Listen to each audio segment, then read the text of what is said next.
Several years ago, I met a young man in the mall. I approached him. Now, at the time, I was an Army recruiter. And I asked this young man, hey, you want to join the Army? He said, well, yeah, I want to join, but I went in your office and a guy told me I wasn't qualified. And I asked him, well, why did he say you didn't qualify? He told me he said, hey, I got a felony.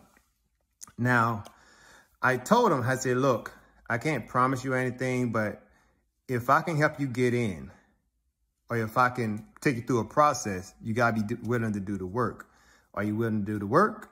And he was like, yeah. So thankfully, I had been studying the waiver process, the exception to the rules.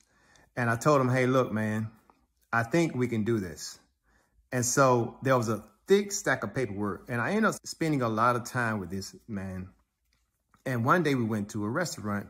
That restaurant, I got to know him a lot better, and I got to see the world through his eyes. And he explained to me that when you have a felony, you can't get an apartment in the nice neighborhoods. So where did they place you? And he said, man, the only place that I can find to stay is like in the rough areas of town.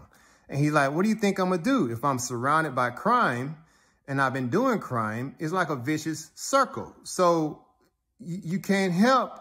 You're going to get in trouble again. And so, thankfully, long story short, I was able to help this young man join the Army. Now, I retired from the Army several years ago.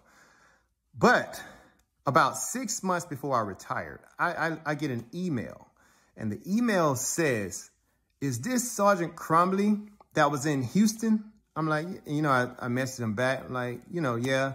He's like, dude, can I call you? What's your number? So I give him my number. And we ended up talking. What he explained to me is he had gotten out the Army. He got honorable discharge. And he's like, dude, it's like, he said, my life is like I had never had a felony. So he's able to, I think he might even live in a home now, but he was able to live in nice neighborhoods. And it's like his whole, like he had never had a record. The point is, he got a second chance, and he just needed somebody to give him that second chance. So that's what this is all about. Some of you out there, you're just one second chance away from the life of your dreams.